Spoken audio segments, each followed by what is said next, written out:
थोकलिबा इरांग असी state sponsor terrorism नि हाइना थौनाउजम ब्रिंदाना फोंदोखरे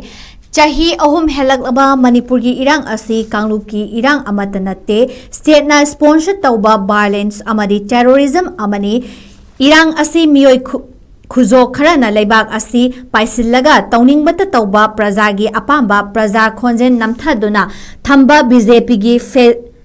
फेसिज्म लेंगाक लेबदगी थोकपनी हाइना नौना यास्कुल केंद्र की intending candidate ओइना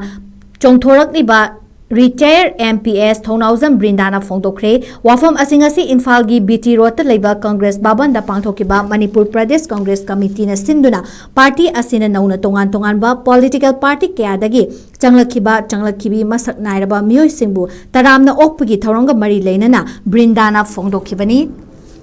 ngasi Bharat ki oina state ayambada amadi Manipur satharakliba thawong asi fascism gi lengak amani hairiba asi nathai ge hairabadi leibak miyamna iho hoba nattana atei lambi amata leiroi masida maru oina lamdam asigi yalho furup asi kana no haibasi hana khandokpa mathau tai laukhatfam thokpa amata leitraba iramdam Manipur gi fibam asi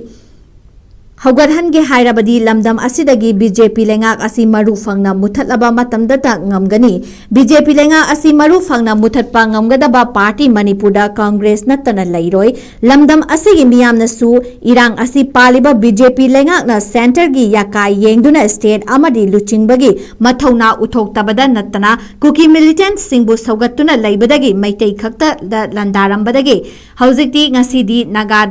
Naga Furup Singh Dasu Landarak Pangamlibani, Lengak Asina Committee gi Vase Toduna, Administrative Model Kaiduna Kaglup Furup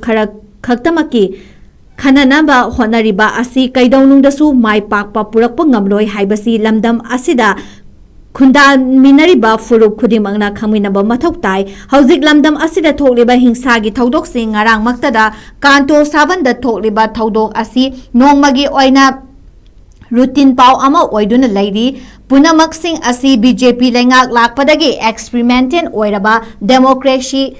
chatnarakpadagini lamdam asigi miyamna saruk yaduna miyamgi apambana semba lengak adugi punna chatlaba matamdata aphaba lenga ama purakpa ngamba nattana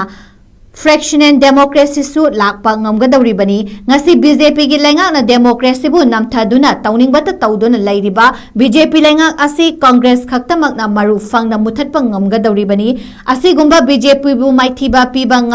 gadaba party asida leibak miyamna saugatuna BJP lengak tagi iramda Manipur asibu kanminasi haina fongdoki amaromda Manipur Pradesh Congress Party gi president na fongdorakibada party asigi principal ideology amadi ningkha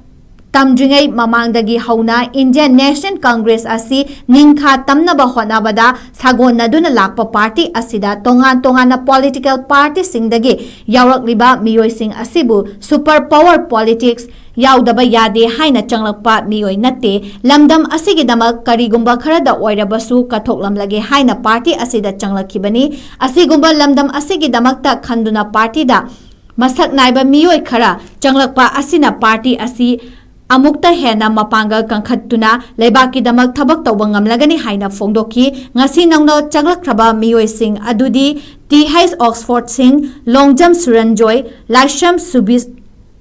Shusi Busan B Sarat TH Brinda KH Devendra Singh KH Gambir Narshir Khan Anwar Hussain Kol Mohammad Sahid Khan Chingbani